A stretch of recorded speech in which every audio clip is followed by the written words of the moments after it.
Hello, everyone. I'm Jason Ruff, and today we're going to talk about dabs or marijuana concentrates. All right, so what is it? Dabs are the concentration of THC out of marijuana, so that one is able to intake a higher amount of THC than from generic marijuana. Most of the time, people can get a concentrate around 40 to 90% of THC out of marijuana if they extract it correctly, compared to top grade marijuana ranging from around 20% of THC, which is not extracted. Generic name of this is a marijuana concentrate, which is of THC. Chemical name of THC is tetrahydrocannabinol. Some street names are you have 710, which is just oil backwards, wax, earwax, honey oil, butter, hash oil, butane honey oil, which is BHO, shatter, which is the glass-like substance of THC, depending on how you make it, dabs, which is where dabbing comes from, black glass, and arrow. Alright, so question number one. How much THC can be found in marijuana concentrates? And I'll give you guys a few seconds to answer this. Alright, so the answer is going to be D. You're going to find usually around 40 to 90% concentrated THC if it was extracted correctly. Alright, so the different types of concentration. Depending on how people concentrate the THC is how it will take form. So you have a honey-like substance, there's going to be a waxy-like substance, a butter-like substance, and also a glass-like substance. So though you're going to get around the same concentration for each of them, it just depends on how you concentrate, and the way you want it to form is how you're going to get the drug. Alright, so true or false? Marijuana concentrates can only be made into glass-like substances. And I'll give you a few seconds to answer this. Alright, so the answer is going to be false. You have at least 4 other different ways it can be broken into or concentrated into. So is it legal? So because it is still deemed as cannabis, it is still very much illegal and considered a Schedule 1 drug by the DEA in most of the United States. Though marijuana is becoming legalized in some U.S. states, the marijuana concentrations are being put into question due to the increased potency of THC, since you are just concentrating the THC to make it stronger than average marijuana. Alright, so question number 3. What scheduled drug is cannabis labeled as? And I'll give you guys a few seconds to answer this. Alright, so the answer is going to be D, a Schedule 1 drug as of right now in the eyes of the DEA. Alright, so let me give you a little bit of history. As far as the cannabis concentrates are concerned, they've been around since the 1940s. However, the idea of dab rigs or oil rigs for smoking the marijuana concentrates are relatively new thanks to the development of e-cigarettes and vaping rigs. Because of the heating element that is needed in e-cigarettes and vape rigs to produce vapors to smoke, it's easy for people to find out how to place the marijuana concentrates into their vapes and actually smoke it, bringing the term dabbing to the surface. Alright, so true or false? Cannabis concentrates have been around since the 1940s. I'll give you guys a few seconds to think this one over. Alright, so the answer is true. They have been around since the 1940s.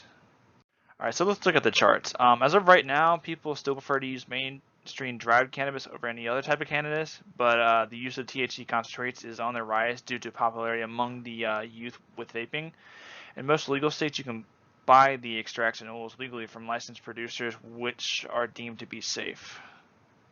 Alright, question number 5. Based on the chart on the right side of the previous slide, where do most people get their cannabis from? And I'll give you a few seconds to answer this one. Alright, so the answer is going to be B. They get them from gray markets. Alright, so let's talk about some profits. In 2017, North America alone spent an estimated $9 billion on cannabis products through legal means. Dispensaries are also gaining around $1 million in revenue as well, so the legal cannabis business is doing fairly well in my opinion. Alright, question number 6. How much on average do cannabis dispensaries make in revenue in 2017? And I'll give you guys a few seconds to answer this question. Alright, so the answer is going to be A, $1 million.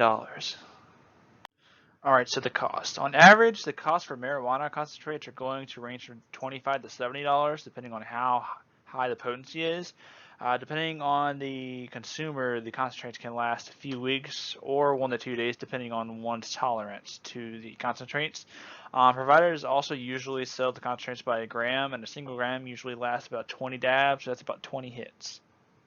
So how to use the drug? One way to ingest the concentrates is by orally doing so by mixing it into foods or drinks, but the most popular way by far is by smoking it.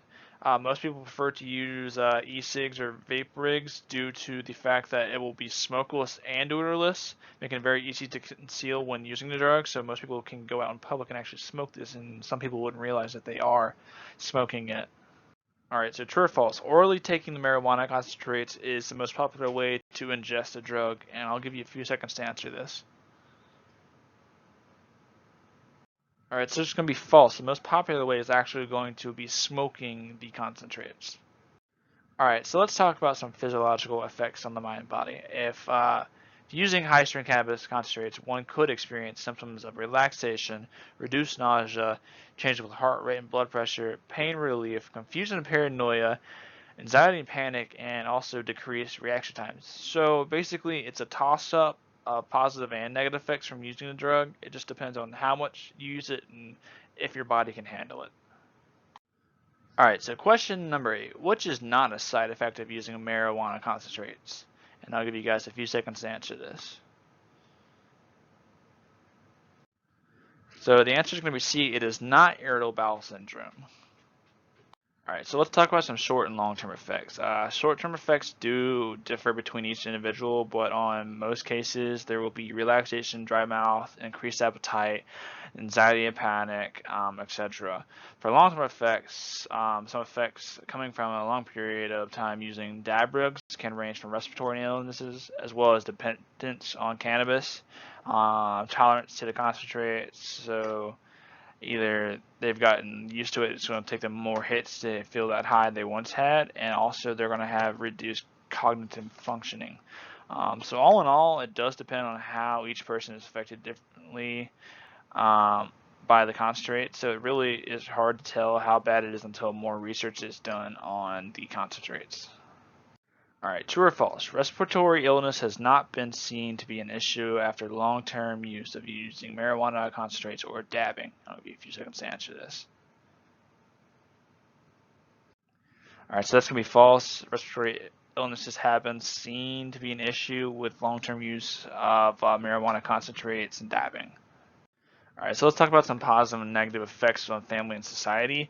So since cannabis is becoming more tolerable in today's society, it's hard to say that that there are any negative effects, but at the same time, it's hard to say that there are any positive effects as well. Honestly, it's based on the individual's perception of the drug, if it is good or bad, and right now it seems that the United States is actually pretty split on if it is good or bad. So more time is probably going to be needed, and honestly, over time, it's probably going to be seen as more acceptable compared to other drugs that are out on the streets. Alright, overdose and recovery options. So technically, there hasn't been a case of THC overdose in the United States. So in this instance, there are no consequences to be seen thus far of an overdose. As far as recovery options go, from wanting to break away on a dependence on cannabis goes, one can go to rehab centers to help on your journey to clean yourself from uses of THC. Alright, so question number 10. How many THC overdoses have been reported in the United States? I'll give you guys a few seconds to answer this question. Alright, so the answer is going to be C. There have been 0 reported cases in the United States linked to THC overdoses. Alright, so I did find one interesting fact circling around the cannabis concentrates.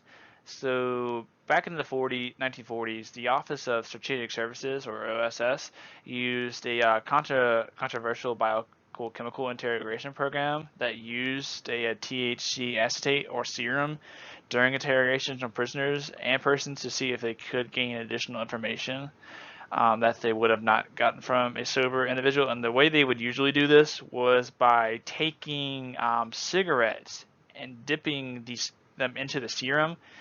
And if the person was a smoker, they'd offer them a cigarette, and they'd wait for the effects to start showing and try to get more information out that way on during the interrogations. All right, thank you guys for looking at my presentation. Everything else right now is going to be works cited. And here's some more works cited. Here's another works cited. And here's another works cited. And I thank you guys for looking over the presentation. I hope everyone else's presentations go well